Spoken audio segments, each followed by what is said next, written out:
Loss করবো দাদা, ভুঁড়ি কমাবো দাদা, গলার ফ্যাট কমাবো দাদা, হাতে ভেন্স বার করবো দাদা, এইখানটাতে অনেক ফ্যাট জমেছে দাদা, পেটের এই পিছনটাতে ফ্যাট জমেছে, কত প্রবলেম। ওফ। না, তোমাকে ডিসিপ্লিন থাকতে হবে না, তোমাকে ডায়েট করতে হবে না, তোমাকে এক্সারসাইজ কার্ডিও করা অন্যান্য জিনিসপত্র কিচ্ছু করতে হবে না, বাস এই এই যে তোমাকে আমি যে ডাব্বাটা দেখাচ্ছি, এটা খেলেই তোমার ফ্যাট লস হয়ে যাবে। ট্রাস্ট মি, আমি যে ডাব্বাটা তোমাকে দেখাচ্ছি, এটা যদি তুমি খাও, তোমার 200% তোমার ফ্যাট লস হবে মাত্র 2 দিনে। না, একদিনে আধ ঘন্টার মধ্যে হয়ে যাবে। রিয়েলি।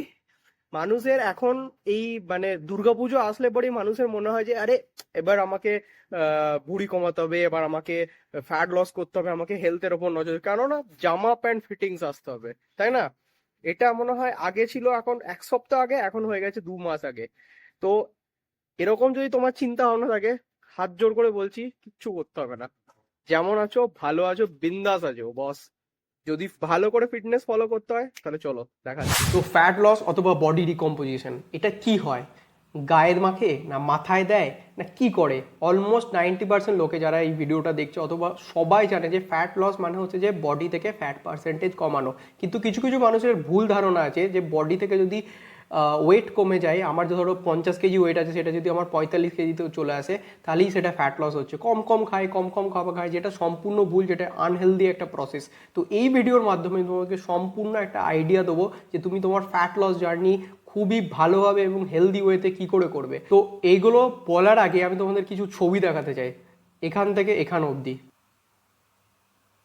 এই যে প্রসেসটা দেখছো, এইটা যদি মেরে কেটে ধরা হয়, ঠিক আছে, তাহলে আমার আজকে এই ফিটনেস জার্নি অলমোস্ট 5 বছর 7 মাস, আজকের মাসটাকে যদি ইনক্লুড করা হয় 5 বছর। অনেক ভুল করেছি, অনেক ঠিক করেছি, অনেক কিছু জানতে পেরেছি, সেইটার যে নিচোড়, সম্পূর্ণ যে ভুলগুলো করেছি সেখান থেকে আমি অনেক কিছু শিখতে পেরেছি, সেগুলো আমি তোমাদেরকে এই ভিডিওর মাধ্যমে বলবো।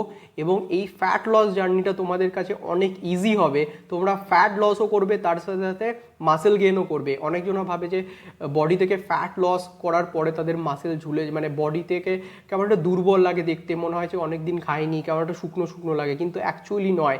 তুমি ফ্যাট লস করলে তোমাকে তোমার বডি থেকে আলাদা একটা জেল্লা বেরোবে, তোমাকে সুন্দর লাগবে দেখতে, এবং তোমার মাসেলও অনেক সুন্দর পপ আপ করবে, দেখতেও খুব সুন্দর লাগবে। তো এটা আমরা কিভাবে করব? এই যে আমি থাম্বনেলে দিয়েছিলাম 20% to 14% বডি ফ্যাট, তো এই বডি ফ্যাট পার্সেন্টেজটাকে আমি কিভাবে কমিয়েছি, অনেক জ্ঞান দেওয়া হলো। কাজের কথায় আসি। কাজের কথা হচ্ছে যে এখানে যে আমি ফ্যাট লস জার্নিটা আমি তোমাদেরকে দেখি যে আমি 5টা ভাগে ভাগ করেছি। প্রথম হচ্ছে তোমাদের ওয়ার্কআউট, দ্বিতীয় হচ্ছে তোমার সাপ্লিমেন্টেশন, তৃতীয় হচ্ছে তোমার রেস্ট অ্যান্ড রিকভারি, ফোর্থ হচ্ছে তোমার কার্ডিও, অ্যান্ড ফিফথ হচ্ছে তোমার ডায়েট। ওয়ার্কআউটের কথা আমি যদি প্রথমে তোমাদেরকে বলি, যদি তোমরা বিগিনার আছো কিন্তু তোমাদের শরীরে অনেক বেশি ফ্যাট পার্সেন্টেজ আছে, তাহলে আমি তোমাদের একটা কথাই বলবো যে তোমরা সমস্ত রকম কম্পাউন্ড মুভমেন্টের ওপর প্রথমে ফোকাস করো। কম্পাউন্ড মুভমেন্ট কি? ডেডলিফট, স্কোয়াট, বেঞ্চ প্রেস এবং হেভি ব্যাক ওয়ার্কআউটের সেশনগুলো যেগুলো হয়ে থাকে ছেলেদের মেয়েদের ক্ষেত্রে, সবারই ক্ষেত্রে বলছি। হ্যাঁ, এমন ওয়েট নিও না যেটা হেভি বলতে একদম প্রচুর চলে যাচ্ছে, তুমি যেটা হ্যান্ডেল করতে পারছো তার থেকে একটু বেশি রাখো। স্পেশালি যারা বিগিনার আছো তারা কম্পাউন্ড মুভমেন্টের ওপরে ফোকাস করো, এটাই হচ্ছে তোমাদের মেন অস্ত্র ওয়ার্কআউটের ক্ষেত্রে। ইন্টারমিডিয়েট আছো বা যাদের শরীরে অলরেডি কিছু ফ্যাট আছে বা অনেকদিন ওয়ার্কআউট করেছো, তোমরা ওয়ার্কআউট চেঞ্জেস করো। একই রকম ওয়ার্কআউট করলে পরে তোমার বডিতে কোনো চেঞ্জেস আসবে না। এবং বি সিরিয়াস, তুমি ওয়ার্কআউট করছো, ওয়ার্কআউট করার সময় ফোকাস রাখো ওয়ার্কআউটের দিকে, নাকি বাইরের লোকজনের কথাবার্তার দিকে, যেটা আমি জিমে অনেক লোকেদের দেখতে পাই। ওয়ার্কআউট করছে, একটু করে কথা বলছে, আবার সঙ্গে, আরে ভাই ফোকাস না থাকলে তুমি করতে পারবে না, সেই ইন্টেন্সিটি দিতে পারবে না। এটা একটু আপ লেভেলে আছো, তা আমি তাদেরকে একটা কথাই বলবো, মানে ইন্টারমিডিয়েট বা আপ লেভেলে আছো তাদেরকে আমি একটা কথা বলবো, হয় পুশ পুল লেগ ট্রাই করো অথবা ব্রো স্প্লিট ট্রাই করো। ঠিক, তোমরা যদি না জানো যে পুশ পুল লেগ কী হয় অথবা ব্রো স্প্লিট হয়, তোমরা গুগল করো, কারণ আমি অনেক কিছু বলতে গেলে অনেক বড় ভিডিও হয়ে যাবে। ঠিক আছে, সাপ্লিমেন্টেশন। আচ্ছা, সাপ্লিমেন্টেশন কি হয়? সাপ্লিমেন্টেশন হচ্ছে এটাই যে তুমি যে খাবারগুলো খাচ্ছ, যে নিউট্রিয়েন্টস নিচ্ছ তোমার শরীরে, ঠিক আছে, দু রকমের নিউট্রিয়েন্টস হয়, একটা হচ্ছে ম্যাক্রো আর একটা হচ্ছে মাইক্রো। ভাত, মাছ, মাংস যেগুলো খেয়ে থাকছি বা সবজি খাচ্ছি, এগুলোর মধ্যে ম্যাক্রো নিউট্রিয়েন্টসের পরিমাণ বেশি থাকে, মাইক্রো খুবই অল্প থাকে। ঠিক, মাইক্রো নিউট্রিয়েন্টস পেতে গেলে পরে তোমাকে সাপ্লিমেন্টে অ্যাড অন করতে হবে। যেমন দুটো সাপ্লিমেন্ট আমি তোমাদেরকে রেকমেন্ড করতে চাই। নম্বর হচ্ছে যে মাল্টিভিটামিন অ্যান্ড 2 নম্বর হচ্ছে ফিশ অয়েল। আর তোমরা যদি অনেক দিন ওয়ার্কআউট করছো, অলমোস্ট 2 বছর হয়ে গেছে, তোমরা ডেফিনেটলি আমি তোমাদেরকে বলবো ক্রিয়েটিন অ্যাড করো, তোমরা অনেক ভালো রেজাল্ট পাবে। সাপ্লিমেন্টেশনগুলো যদি তুমি অ্যাড করো তোমার মাইক্রোনিউট্রিয়েন্টসের জন্য, তোমার বডি অন পয়েন্ট কাজ করবে, কারণ micronutrients is equally important as your macronutrients. এবার হচ্ছে কার্ডিও।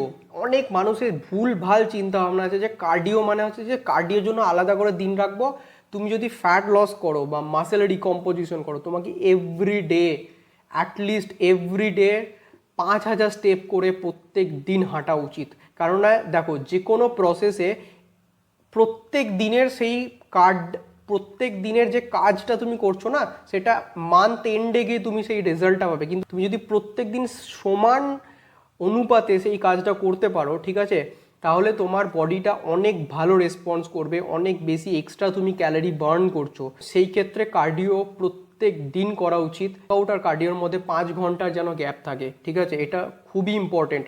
আসছি রেস্ট অ্যান্ড রিকভারিতে। রেস্ট অ্যান্ড রিকভারিটা কীভাবে হওয়া উচিত, যে আমরা ওয়ার্কআউট করছি সমস্ত কিছু, তোমার যদি রেস্ট অ্যান্ড রিকভারি না থাকে, তুমি যতই ভালো ডায়েট নাও, যতই কার্ডিও করো, যাই কিছু করো, তোমার কিন্তু বডিতে কোনো চেঞ্জেস তুমি দেখতে পাবে না। তো মোটামুটি 6 থেকে 7 ঘন্টার ঘুম নিতে হবে, যেটা একবারই হবে, সারাদিনে বারবার নয়, একবারই ঘুমাও, সেটা যেন 6 থেকে 7 ঘন্টার রেস্ট হয়। ফাইনালি যেটা আমি তোমাদেরকে বলতে চাই, যেটা হচ্ছে ডায়েট, ঠিক আছে। তো ডায়েট নিয়ে অনেক মানুষের অনেক ধারণা আছে যে তুমি যে ম্যাক্রোনিউট্রিয়েন্টসগুলো দিচ্ছ সেটার বেসিসে তুমি সারাদিনে কাজ করবে, তোমার ওয়ার্কআউটের এফিসিয়েন্সি বাড়বে, সমস্ত কিছু সম্পূর্ণভাবে তোমার ডায়েটের ওপর ডিপেন্ড করছে। অর্থাৎ তুমি যদি ডায়েট ক্যালোরি মেনটেনেন্স করে খাওয়ার কথা আমি এখানে বলছি, তো দেখো, তুমি যদি ডায়েট বুঝতে না পারো, তুমি যদি একদমই কিচ্ছু না জানো, তুমি যদি ক্যালোরি মেনটেন না করতে পারো, তাহলে তোমাকে আমি একটা কথাই বলবো, তুমি যে খাবারগুলো সারাদিনে খাচ্ছ, চেষ্টা করো 4টে মিল মিনিমাম নেওয়ার, এবং 4টে মিলে তোমার কার্বোহাইড্রেট যুক্ত খাবার ম্যাক্সিমাম আমরা খেয়ে থাকি। সেখানে যে খাবারগুলো, ধরো তুমি 3 হাতা ভাত খাচ্ছ, সেই জায়গায় তুমি ওটাকে 2 হাতা করে দাও। অর্থাৎ সবজি খাচ্ছ ধরো 1 চামচ, সেটাকে তুমি 3 চামচ করে দাও। ধরো তুমি মাছ খাচ্ছ 1 পিস, সেটা তুমি করে দাও 2 পিস, ঠিক আছে। তুমি যদি মাংস খাও 3 পিস, সেটাকে করে দাও 4 পিস।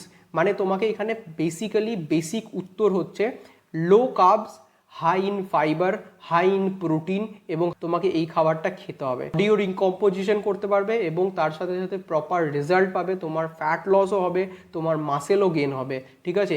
এইভাবে যদি তুমি চলতে পারো, একদম সহজ ভাষায় বোঝালাম, কোনো এখানে ক্যালোরির কথা বলিনি, এত ক্যালোরি খেতে হবে, অত ক্যালোরি খেতে হবে, এখানে ক্যালোরির কথা একদমই বলিনি। সব থেকে বড় কথা, সারাদিনে তুমি যদি ছেলে হও এবং ক্রিয়েটিন নিচ্ছ, 5 থেকে 6 লিটার জল খেতে হবে, এবং যদি তুমি মেয়ে হও তাহলে তোমাকে 3 থেকে 4 লিটারের 3 লিটার জল, 3 থেকে 3.5-4 লিটার জল খেতেই হবে, ঠিক আছে। আর যদি তুমি ক্রিয়েটিন না নাও, তাহলে ওই 3 লিটার, আর মেয়েদের দিকে আর ছেলেদের দিকে ওই 5 লিটার, ঠিক আছে, 4.5-5 লিটার জল তো খেতেই হবে। একদম সহজ সাপটাভাবে সুন্দরভাবে তোমাদেরকে বোঝানোর চেষ্টা করলাম। যদি ভিডিওটা ভালো লাগে তাহলে লাইক করো, শেয়ার করো, এবং তোমরা যদি এরকম টাইপের আরও ভিডিও চাও তো ডেফিনেটলি কমেন্ট করে জানাও আমাকে যে তোমরা আরও এই টাইপের ভিডিও যদি চাও, কি ভিডিও চাও ডেফিনেটলি। এবং সবথেকে বড় কথা, আমি একটা নেক্সট যে ভিডিওটা আনতে চলেছি, নেক্সট উইকেই আনবো, সেটা হচ্ছে কি ভিডিও, সেটা তোমাদেরকে একটু সাসপেন্সের মধ্যে রাখছি, যেটা তোমাদের যারা প্রোটিনের খোঁজ করো কম টাকায়, তাদের জন্য বেস্ট হবে।